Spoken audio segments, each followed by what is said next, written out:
Good afternoon. My name is Leilani Wolnowski, and today I want to take you with me into one of the most unsettling moments of my travels abroad. Not to scare you, but to show you just how important it is to have interpersonal awareness and to be culturally prepared during your travels internationally. Having traveled the world, I have had incredible experiences with different cultures and meaningful connections, but I've also learned the hard way that a nice smile doesn't always come with good intentions. Today, I'll share a personal experience from South Africa that taught me a vital lesson. Strangers with Smiles, a lesson in travel caution.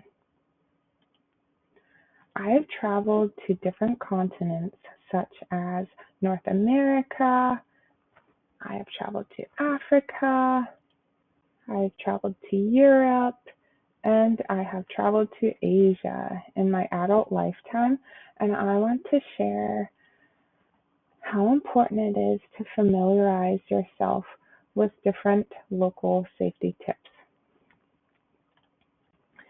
8 years ago, I traveled to South Africa with a friend, and when we landed in Johannesburg, we were greeted by two very nice airport staff. They appeared to be airport staff. They had the nice white crisp shirt with the ties. They looked professional.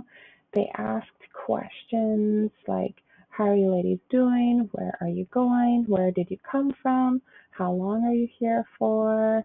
What are your travel plans? As they insisted that they carry our luggage for us to the next check-in desk. I realized as we were walking and answering the questions that we were walking right past the check-in desk that we were supposed to go to. So I asked them, hey, isn't that the check-in desk?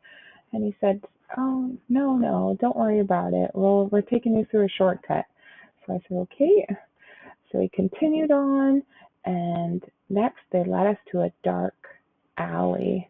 It was a dark hallway behind all of the desks, like all of the tills to check in, and I had no idea what was about to happen. There was no one in sight. It was dark. This is where he said, stop, give me all of your money. And I said, I don't have any rand, I'm sorry. He said, oh no, I take euros too. So I was very afraid at this point. I gave him my money, I gave him the euros, and I turned around to check on my friend, and she was telling the guy, no, I don't have any money. And so he got mad and he came running to me demanding that I give him money. And I told him, your friend took all of my money already. At this point, he was upset, but he went and ran away. We continued on from there. We were rattled, we were shaken up, and we went to check in our luggage. And at this point, another airport staff came to check on us, and he grabbed my luggage, put it on the weigh-in scale, and I was trusting again.